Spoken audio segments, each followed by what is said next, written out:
Matty Fresh on the track up at state. And I'm bringing to you live my boys Alec and Nate. Tequila Ty, Jay, Nelly, and Zillin in the building. So kick it back, pour the drink. We chillin' because I'm boozing and betting and balling like I'm 2-6 in the blue kicks. Watch me move quick. Yeah, this the blueprint. So who's getting involved? Welcome into the show. This is Booze, Bets, and Ball, baby. And welcome back. Yeah. That goes hard, man. So did you guys ever hear the Trace McSorley song or the Saquon Barkley song? Oh yeah. That's that guy. Oh man, okay. Yeah. Right, that's sick. Yeah. So yeah, one for you too for a small fee, I guess. You probably will. We were dancing during that for real. We've had a lot of people do that. But welcome back to Booze, Bets, and Ball, everyone, a Penn State football podcast brought to you by Big Banter. And we're really excited this week because it's the Whiteout game and we're facing Iowa. So the guys from Inside the Nest are here to help us break down this big game for the Big Banter crossover. So we're going to jump right into it, and I'm going to go over some game notes, and then we're going to ask the guys some questions about a big game. Let me get this going here. There we go. All right, so we got some info here. 7:30 kickoff, second 7:30 kick of the season for Penn State on CBS. Nate, do you know the last time Penn State was on CBS at home? Because I don't. No, I know the last time they were on CBS was last year against Auburn. But right. It was in against Notre Dame. I want to say in like the early 90s or late 80s. Maybe. I do not know. I should look that up. But maybe. Yeah, he is a Notre Dame fan. So this is the Whiteout game. The line right now, when I typed this out, it was 14. I think I saw it's up to 15 now. So we're going to see there. Nate's favorite, the ESPN matchup predictor, 86.8% chance for Penn State. Yeah, you got to say that is FPI. FPI. Because it's so stupid. It is. Last meeting, obviously, a lot of people remember this one, 23-20, Iowa in 2021. Weather report, because it's the first time we have a chance of rain. Low of 52, rain showers early with clearing later at night, according to the Weather Channel. So there you go. I don't know what to make of that. Apparently it was worse. Now it looks better. So. Yeah, it's getting better. Each model that comes out, it's better and better. Yeah, so that's good for Penn State because they probably have to be able to throw the ball a little bit. So that's some good. Really quick about Iowa, ranked 24th in the AP, 3-0 in the season. Offense, big number here, 28.3 points per game because they need at least 25 a game for offensive coordinator Brian Ferentz to keep his job or whatever it is, not get deducted a salary or whatever the agreement was. So big number for them right there. Fired, yeah. Fired. So that's gotta be gone too, right? Yep. Yeah. Defense, pretty much what you expect from them with the 12.3 points per game, but only 3 sacks on the season, which I found a little interesting. Some key injuries for Iowa too. Tight end Luke Lachey out for the season with a pretty nasty ankle break from what I saw in the picture, pretty nasty. And then the top 2 running backs are out, but from what I've read, it's kind of a committee thing there anyway. So while these guys might have been 1 and 2, Iowa likes their other guys. So let's hop into it here. I guess we should start with the Lachey injury. So Iowa obviously is a team that struggles to put up points without their top target. I know I just mentioned this when I came on your guys' show that pretty much 1 out of every 4 Cade McNamara completions went to Lachey this season. What are the best ways for Iowa to make up for his loss? I'll tell you what, man. As you mentioned, our offense does not have that kind of firepower. We're a tight end based team.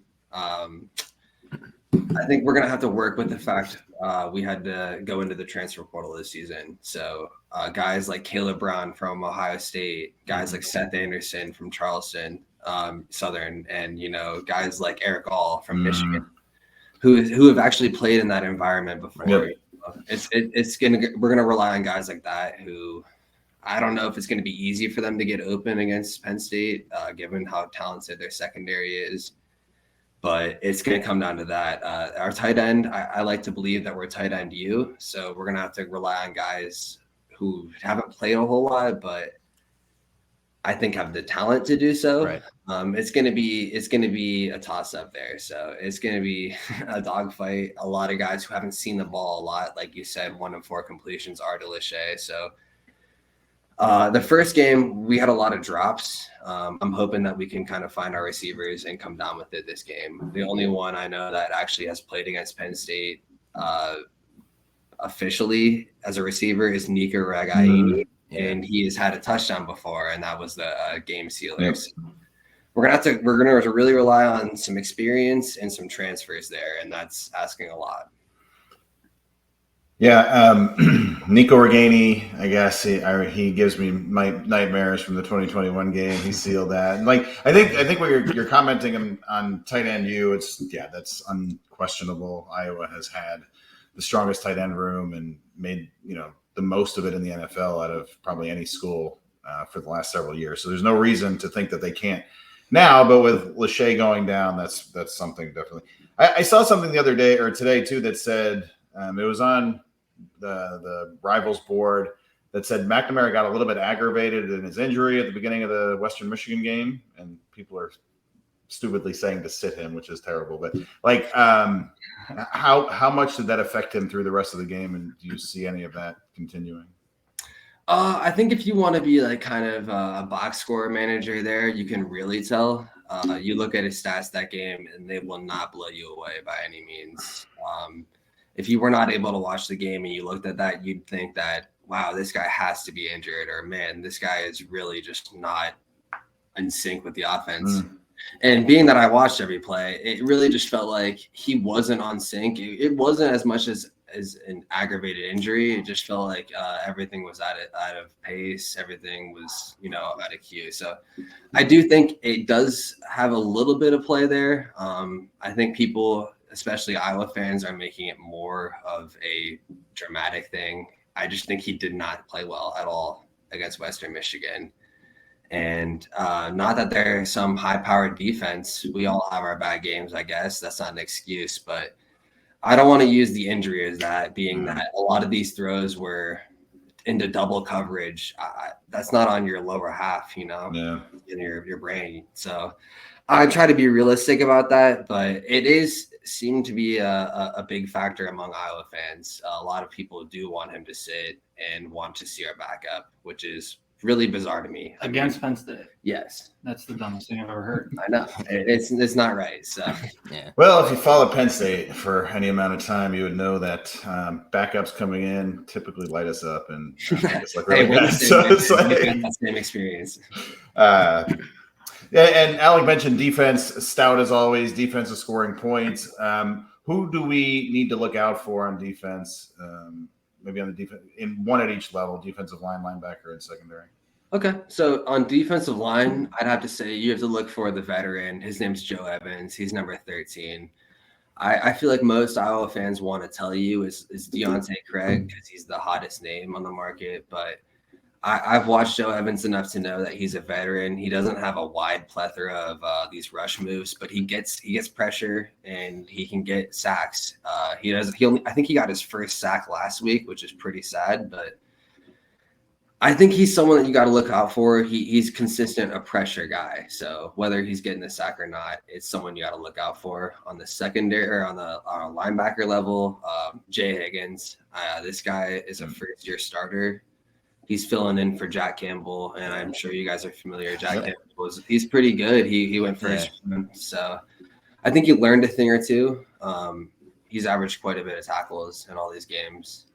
And then last but not least on our secondary, I don't know if this counts or not, but he's more of a cash guy. His name's Sebastian Castro. Okay, yeah. He won Big Ten Defensive Player of the Week last week, or maybe week 2.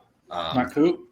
Not Coop. Coop is someone that everybody should know him, right? Everyone should know him at this point. Yeah, so I'm trying to keep it a little fresh. That's good. Yeah. Sebastian Castro, man. Yeah, he's a defensive back, but we have him playing a little bit of linebacker action kind of thing. Okay. So that's what I would say. Those are our talents.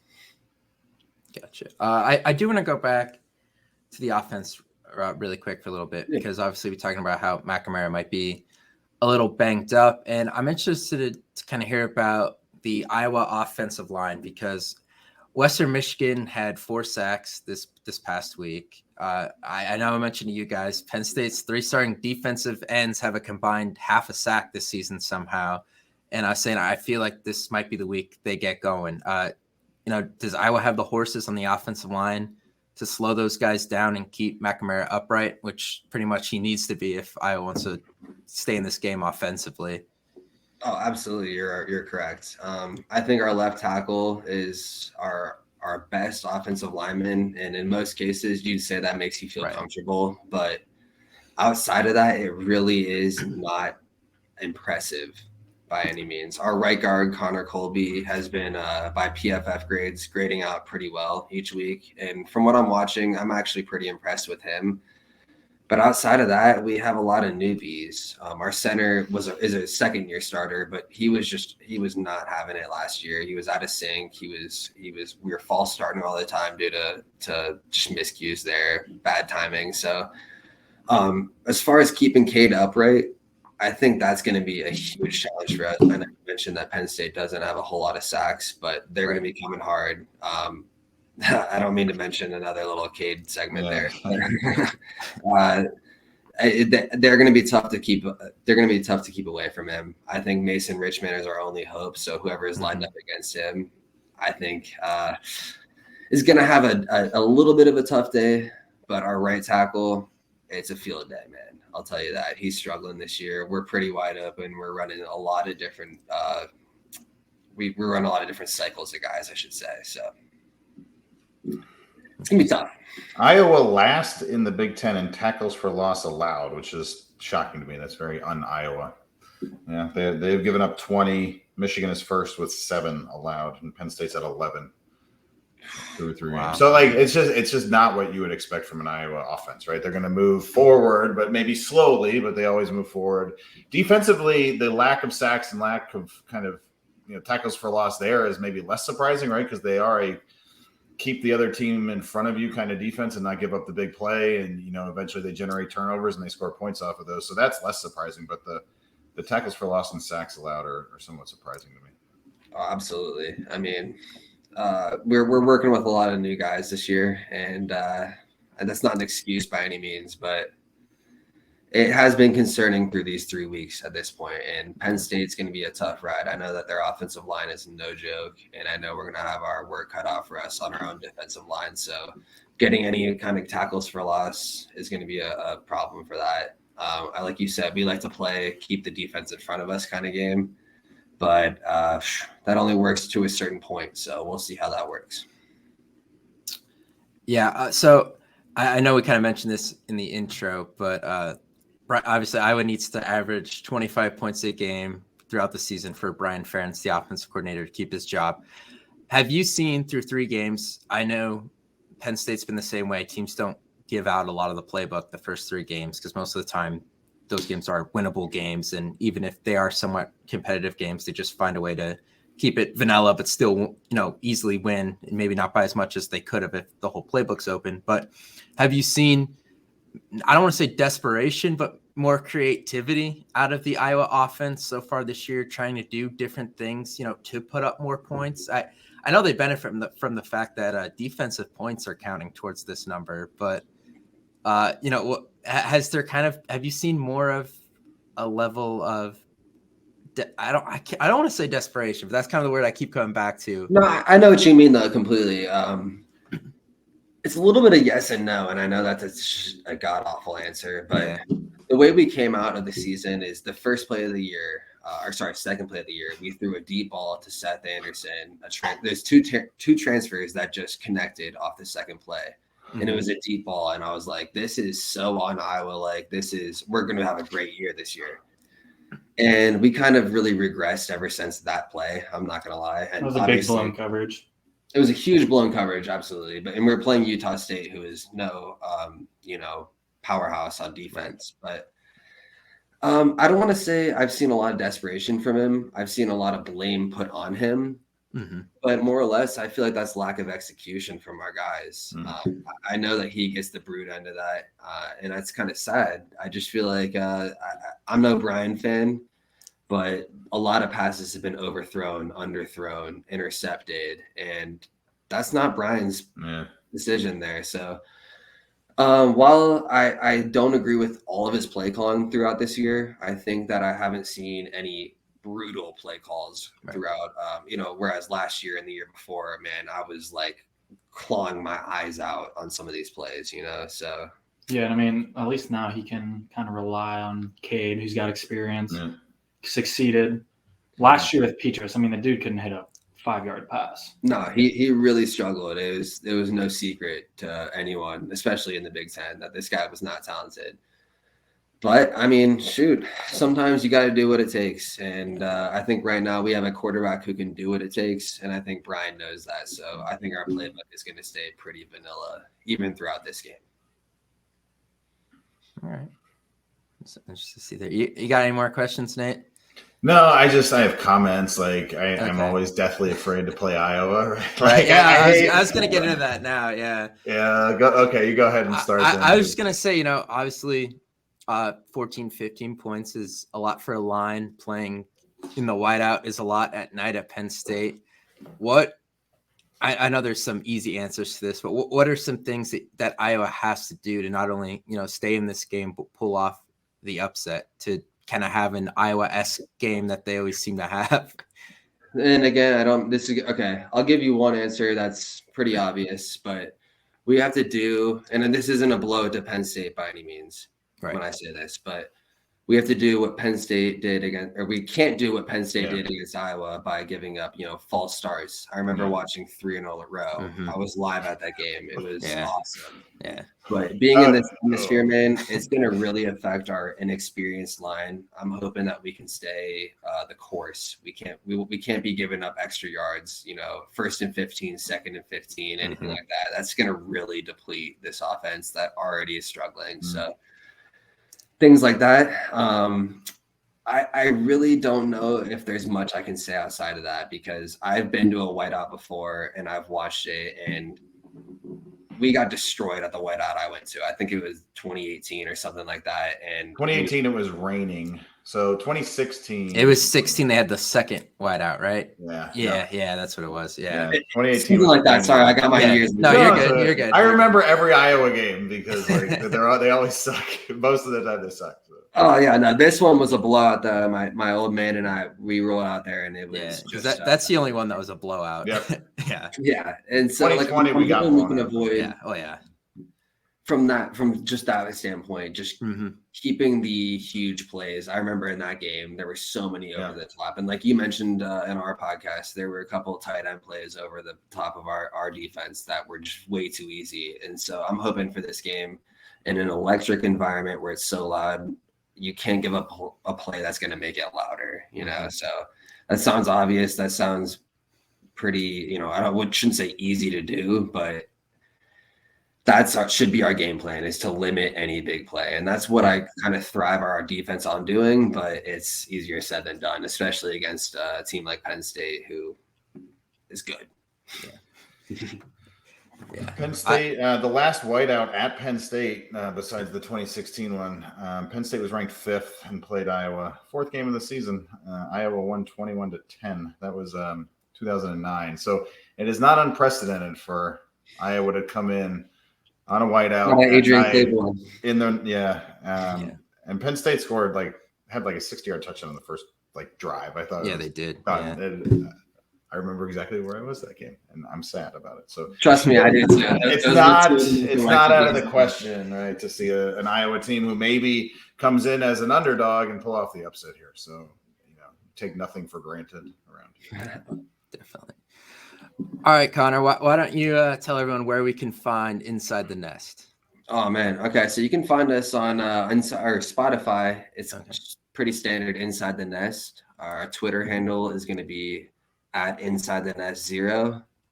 Our Instagram is Inside the Nest Pod. I think that's all we're working with right now. We're kind of gradually expanding as we can here, but that's where you can find us for right now. We're working our way up. All right, you got a new follower. Appreciate you. You got it. All right. Well, we'll make sure to tag you guys when we get this out. But thanks again. Are we predicting or no? Are they predicting? Yeah. All right, we could do it. Hang on. Let me get Is he ready? Let me You have an outside fan here. He'll give you something real. Okay. I want to get him up here if he needs his prediction, but he could go last. Oh shit! What's up, Justin? You okay? All right, who's going first? Nate, you going first? All right, so I will go first. So, given the rain, there's too much talk about how like Iowa's depleted offensively and like they're giving up too many tackles for loss and all this stuff. Like, I don't believe it. I believe that it is factually true, but I don't believe that we're going to translate that into some dominating victory. So I'm going to go like 24-14. Penn State. Yeah, I'm around there too. Justin, you want to go? Yeah, I mean, I don't know if it rains. It'll be closer, but I'm predicting us to win by 17 about. I'll say like 35-17 I'll go. Oh, you're I going. love it. You got the over then. Yeah. All right. Iowa football games never hit the over. Right? Yeah, Like, you can't expect us to do that, man. We can't help you out. I think the Iowa State over under was like 32 or 34, and I'm like, no friggin' way. And we've hit 7 of the last 8 unders, so Jesus. in that game specifically. Yeah, Danny, you're a Notre Dame fan. He's got no skin in this game. Let's talk about that one for a sec too. All right, we can. So I was gonna say 24-14 as well. Okay. Sorry. I think I will keep them close first half, and I think that their defense is just going to get tired out in the long run. And then Penn State pulls away late, fourth quarter, and they start pulling away a bit. But it was an away game last week. I feel like Penn State had their troubles. They weren't running the ball very well. Katron Allen and Singleton only averaged about 3 to 4 yards a carry, only like 30 yards. And then Alar was under 50%. Yep. And I like Phil Parker more than I know Illinois has good defense, like I said, but I like Phil Parker too. So I guess that's one thing, Connor, we didn't get too much. How deep is the defensive line? Because that definitely weared on Illinois. They had Johnny Newton in there like every play, and he clearly got tired, and he was the difference maker for a while. So this is going to sound a little arrogant, but I would say we're pretty deep. We have guys that we flush at least that I want to say it's all pretty even through these guys. If you're a starter, you're not a starter. Like last year, Lucas Van Ness was a first rounder, and he wasn't a starter for us. So it's any man's game. Whoever's got the hot hand, it's kind of like a running back for us. So we run a pretty widespread. I wouldn't say it's deep, but it's very cycling. Okay, good. Gotcha. All right, who you got? For me personally, I got to break the barrier here. I got to go 17-10. Or not 17-10. I think it's 17-13. It will never be a high-scoring game in this. But Iowa on the road against Penn State has a winning record. I'm going to roll with that. I'm going to take what I can with the stats I'm given, and I'm just going to be optimistic. Will I be upset come Sunday? Most likely. But, hey, I'm going to go into this with a little bit of a head held high. I think 17-13 Hawkeyes. Good. All right. I can't blame you there. We do the same thing here every week. So I'm not as bad as the Turtleheads, though. Don't put me in that. Oh, no, I know about that stuff. Yeah. That's been some funny conversations there. Oh, yeah. But as I told these guys, I really like the line in this game. I'm in like the 24-10 or 27-13 range. I think it's a pretty good number. So I'm in there somewhere. Just take it for that. But yeah, that's where I'm at for that. So Whiteout game, CBS night game. It'll be a fun one. Obviously, Penn State and Iowa have some differences in the past for sure few years. I think it comes from the fact that they're pretty much divisional teams at this point. They've played 7 out of the last 8 seasons. It's almost at the level where we are with Michigan and Ohio State with playing Iowa, just because of how much we've seen them at this point, and they're a respectable team. So I think that's kind of where some of this comes from at this point. Yeah. And 2021 really kind of fueled the rivalry a little bit too. That the guy in the GIF who's going like this or whatever, and then he does. You mentioned that for sure. Yeah. Do we know who that guy is? We would like to. If I did, I'm not going to throw him out. I feel like I'm doxing him at this point. Hey, a Penn State beat reporter tried to interview him. He put out a picture of him and it's like, does anyone know who this is? And the replies were just like, "Why the hell do you want to interview him?" So he got nowhere with that. But it was pretty funny. That was a lot of fun, and that guy is. Listen, he's not every Iowa fan. I was at that game. I can tell you. I went with the boos, but I didn't know what I was booing for, and I know that those guys were not taking injuries. But... Well, thanks for that. Yeah. All right, guys. Well, we appreciate your insight here. We'll talk in the near future for sure. But thank you again for coming on, giving us a little talk about Iowa. Fellas. Have a great one. Cheers. You guys do the same, man. Hey, good luck this weekend. Good luck. Yep. All right. Thanks, guys. All right. Thanks to them for coming on, doing that. It was nice. Good. I have a couple things we're going to get into here before we move on to the fun part of the episode always. And I want to talk about two things which I found two things really funny. The first one was, obviously this is the Whiteout game. And the second thing is it's September 23rd. So there are two significances to those two things. The first is the Whiteout and tight end production under Mike Yurcich as offensive coordinator. In both of the last two seasons, the fan base was crying, "Where the hell are the tight ends? Where are the tight ends?" And then in both Whiteout games, they went off. Auburn, 6 catches, 130 yards, a touchdown. Minnesota last year, 7 catches, 118 yards, 2 touchdowns. We'll see if history repeats itself. Like Connor mentioned, Iowa a little weak down the seam this year. Western Michigan hit a big pass play on them last week. I'm sure Mike Yurcich will take advantage of that. So that's something I'm looking at. Second thing, a little less significant, I guess, in terms of this game, but 6th-year anniversary of the Trace McSorley DeJuan Johnson game winner walk-off at Iowa is actually this Saturday. Oh, that's so good. And they're playing each other. So just really funny there. But yeah, I hope your guys' thoughts. I know. Your guys' thoughts really quick on if we're going to see the tight ends kind of break out this year. I am looking. Or this week, I should say. Yeah. We kind of need them too. I mean, Iowa's got a good secondary. They're a good team. We need to be a complete offense this week if we want to be where we want to be when we get to Ohio State. We can't Illinois was a good road test. I mean, we still covered, but that's basically because their defense has got the ball at the 31st all the time. Right. But if our defense stays what they're doing, if our tight ends can get involved, our offense can be very good. I mean, this week's a big test. If Drew can play good and put up a good 28, if we put up 28 or more, I'll trust their offense. But we need the tight ends to be able to do that. Yeah. Tyler Warren is second on the team in catches with 10. Theo Johnson has 4. And he's he's 10 for 81 yards, so he's not killing it. But he is being targeted quite a lot. Yeah. So that should continue. And at least Drew is finding him. Yeah. I will say on the injury front, sounds like Trey Wallace is back. Thank God. Yeah, you could tell Aller kind of missed him at times last week. I know Tyler and I talked about that in the Illinois recap, which I'll link in the bottom of this video. But yeah, I don't know. I'm interested to see what happens here with the offense. I think our defense, I feel fine about going into this game.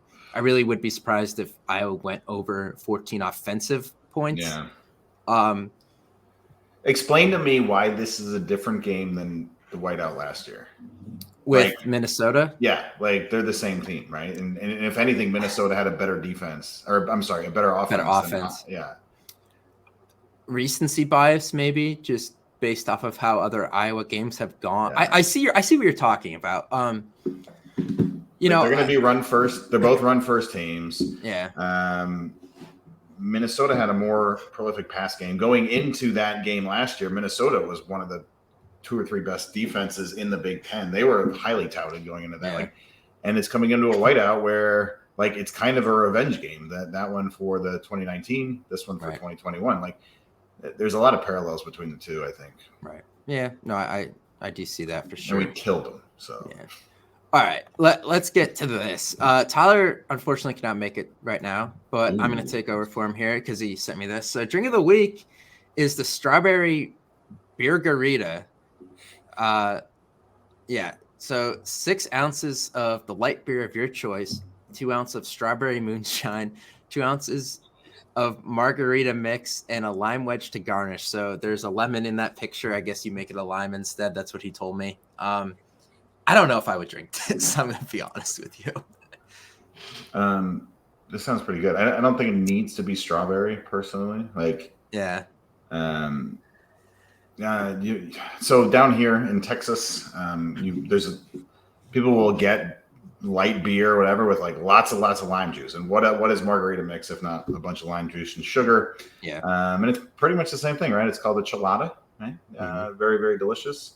So this has just got a little bit more strawberry and vodka type stuff in it. A little more kick. I think this would be delicious. I mean, this looks disgusting. Light beer and moonshine mix does not sound tasty to me. coming from the Four Loko guy. Yeah, come on. Yeah. Try. I wish he was here because I would ask him why we went with a red drink on Whiteout weekend because red alcohol on white shirts sounds like a disaster waiting to happen. That's true. But especially when you throw it up like that. Yeah. Because chances are you drink enough of this with the sugar in it and shit, like it's gonna come up. So, yeah, interesting one this week. I that might be why he's not here. He doesn't want to see answer those questions. 40-year-old guys puking pink shit all over their Aller jerseys and yeah, exactly. So, interesting one. I don't know if I would try this one, but I don't know. I'm down. Anyone out there might. Nate will. Justin's out, but all right. Let's get to this. We went 1-2 last week, picking in place of Nelly. Actually, we screwed up a couple games. We lost all Nelly's money, I think. Right? Yeah, we got screwed, but we still got a winning record on the season, and we're going big this week because we're doing 6 games because this is one of the wildest regular season weeks in recent memory that I could think of, at least this early in the season. There's so many ranked matchups, obviously Penn State and Iowa being one of them, and we picked that game, so I did not include that here. But we have a lot of fun games. I mean, you could pretty much say Clemson's a ranked team if you want to, but yeah. All right, let's start there. Florida State, number 4 in the country, 3-0, scared last week at Boston College. Less than a field goal favorite on the road at Clemson. Before the season started, I picked this as Florida State's one loss. I don't know anymore. What do you think, Nelly? Dude, see, I have Florida State as my playoff team. Mm-hmm. But at heart, I got a feeling Clemson's winning this game. Just because they lost to Duke, I think they still want to remain the top team in the ACC. It's funny because, like, FSU is literally, like, the complete opposite of Clemson. Like, portal team, like, just picked players to make a team, got their team, now they're insane. Yeah. Clemson just won't use the portal. Don't care to use it. Right. So like it's gonna basically a clash of both like ways to get your team down in college football, which I want to pick Clemson because I think they're gonna win, but I gotta stay with my playoff team on this podcast. So I'm gonna stick with Florida State to cover and win that game. I mean, Clemson's offense. Cade just hasn't shown me anything special. Like he was supposed to be like that number 1 quarterback in their class. Like he's supposed to be good. And I just haven't seen anything special out of them. They have Will Shipley. Their defense, their front 7 is good. Secondary's pretty good too. But I think FSU's is too solid. And they'll come away with a win by 7 probably. I'd say it's going to be close though. I think it's a 1-score game. Yeah. I think Florida State blows them out of the water. You think so? Yeah, and look, Florida State was looking – Boston College sucks, right? Boston College beat Holy Cross by 2 points. So that game, that's a look past kind of trap game. Yeah, I see that. Clemson beat Charleston Southern, not even Georgia Southern, and FAU. And they beat them handily, but they're up against it this week. I think Florida State wins by double digits. Yeah. Either way, it's the same pick either way, right? Yeah. I'm interested to see that game. So we have Deion Sanders in Colorado going to Oregon, and they are 3 touchdown underdogs. Look, they were supposed to beat Colorado State by 24. That was the line or whatever, and they went to double overtime. They still rushed the freaking field. They are, and Travis Hunter's not playing, by the way, which I guess needs to be mentioned here. They are so bad on the trenches, and no one sees it because they put up points. And it's because they've played teams even worse on the trenches, I feel like. Now you play Oregon, who is probably significantly better than you on both sides of the lines, and I could see this getting out of hand. Good. What do you think, Nelly? 21's a lot, but what do you think? Yeah, that's the thing. Like, Oregon's winning, like, no question about that. Yeah, I I'm not. Yeah, hate Colorado and how they're like handling themselves in this whole thing. They're talking way too much just for going 3-0 against like Nebraska, average TCU, like man. TCU team, and that Colorado State team who's absolutely terrible and had to go into double overtime of a 98-yard drive to tie it. Yeah. Like, of course, Travis Hunter wasn't there, so it probably would have been different. Like, he's insane. And if he was playing this game, I think it would be closer. Mhm. But without him, I think Oregon puts Colorado in their spot and puts Deion Sanders back on that step stool, thinking he's like insane coach with this team. Get him back to normal, and then they're going to lose this week, and then next week. Oh, no, they play Arizona State next week. No, I think they have USC next week. Yeah. I think it's Is in it a USC row. next Yeah, week? yeah, it's Oh, in a yeah, row. then, yeah. They're getting So back to back. here's their schedule: Oregon or at Oregon, USC home, at Arizona State, Stanford home. So they're going to beat Stanford. They might beat Arizona State, and then at UCLA and Oregon State at home, and then eventually Washington State and Utah back to back. They're losing 6 games. Yeah. At least they might Yeah. not make a bowl, right? Like, Well, they're still going to clear that 4.5 win total, though. I think. sure. So But Yeah. today on Twitter, there's somebody posted about how like they're so smart because they're playing the Oregon fight song and stuff. And oh yeah, everyone does that. Yeah. it's like, oh my god, these are the details that Deion gets. I will say, like, oh my god. the good thing is because of Deion Sanders, more people are interested in college football. I will say is the bad thing is because of Deion Sanders, more people are interested in college football. Yeah. And they have no idea what they're talking about. So I'm glad more people are interested in the sport, but a lot of them don't. Are Big Noon kickoff and game day going there too? Or one of them is at least, right? I think.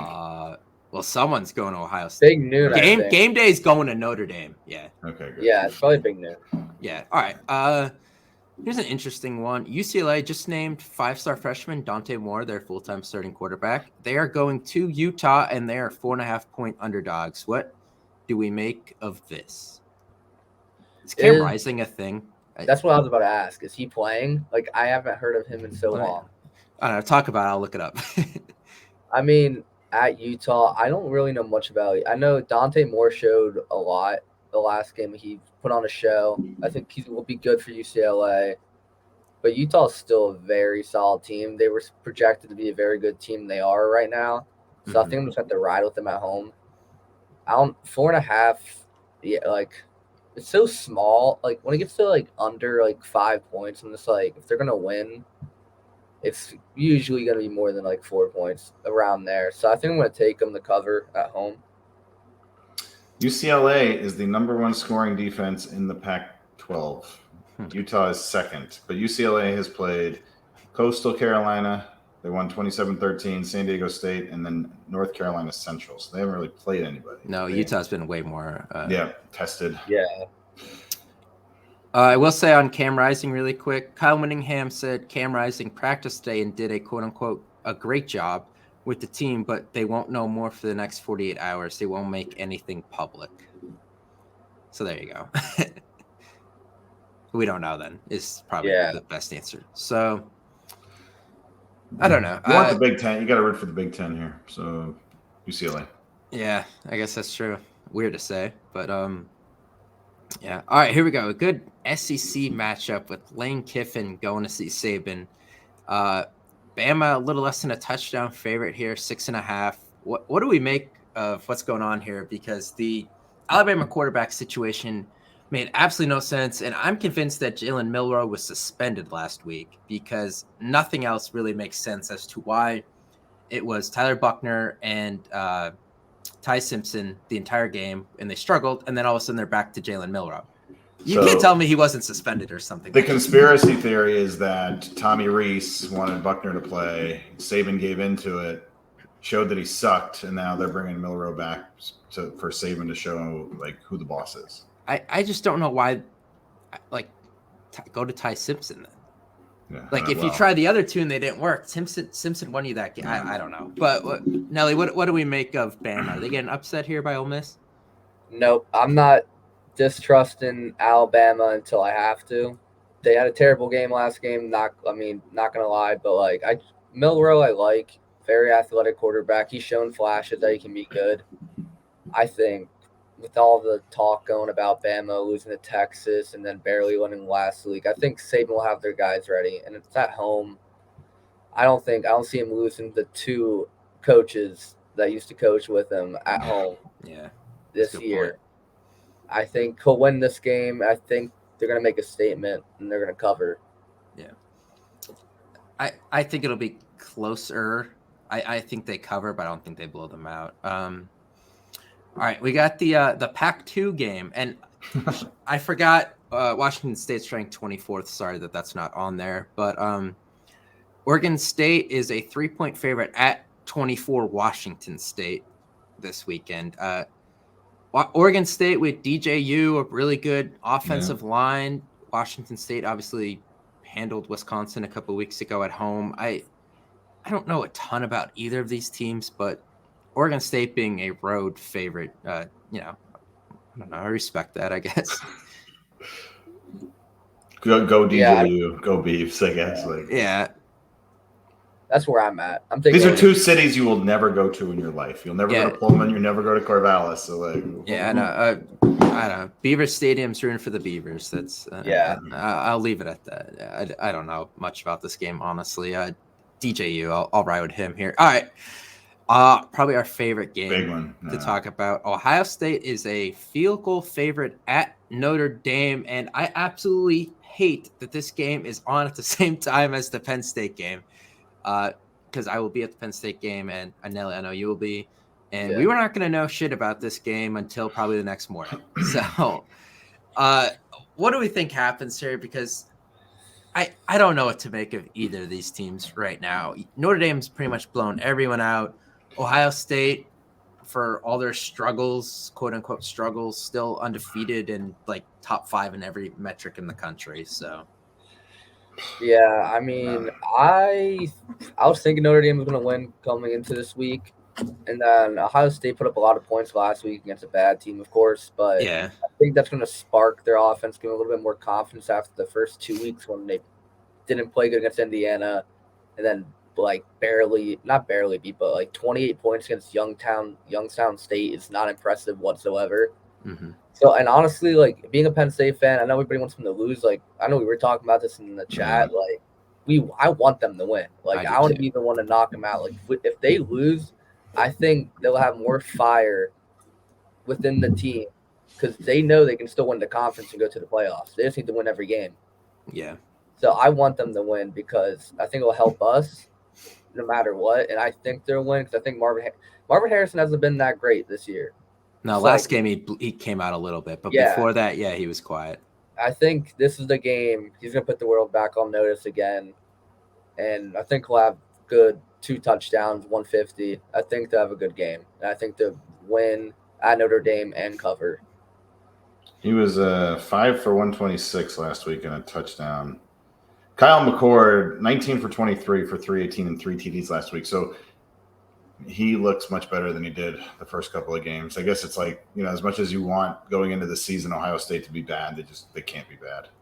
They're always going to be good, and they're always going to have a superstar quarterback. Sam Hartman, though, looks really tremendous, too. And I don't know much about Notre Dame's defense, but offensively, this is going to be like this. What's the over-under on this? This game is going over. I would bet my life on it. Let me see if I can find that. I will say, apparently, Ohio State's defensive line has been struggling a little bit. And I was watching the Cover 3 pod today, and they were like, well, maybe this Notre Dame offensive line isn't what we're accustomed to with Notre Dame offensive lines, but it's still a lot damn better than the other 3. It's 55.5, but it's a lot damn better than, the other 3 they've faced this year. So I don't know what to make of that either. Notre Dame has scored 41 against Central Michigan, 45 against NC State, and then 56 against Tennessee State. So they're averaging well over 40. Ohio State 63 last week, 35 against Youngstown, and 23 against Indiana. So, Ohio State's on a trajectory up. Notre Dame has been very consistent. We'll see what happens here. But I think I agree with Nelly that you want to root for Notre Dame, you want to root for Ohio State. But if Notre Dame won, I wouldn't be too sad. Yeah. It's like when Ohio State lost to Oregon a couple of years ago, right? Like in the moment, you're like, "Yeah, that's screw you," but right, yeah, but they still make the playoffs. Yeah, and sometimes you learn more after a loss than a win, and obviously we Yeah, don't so you don't we don't want want them to Ohio learn. State to do that. Yeah. So if Yeah. Penn State loses to Iowa, just think about how much we'll learn. I don't know. Nah. Yeah, I don't know about that. All right, so that's gonna do it for this one. Thanks for listening in. Thanks to these guys for stopping by. Thanks to Connor and Danny from Inside the Nest for hanging around, giving us some time. And I guess 2 episodes next week because got to recap this no matter what, I feel like. But we'll see you then.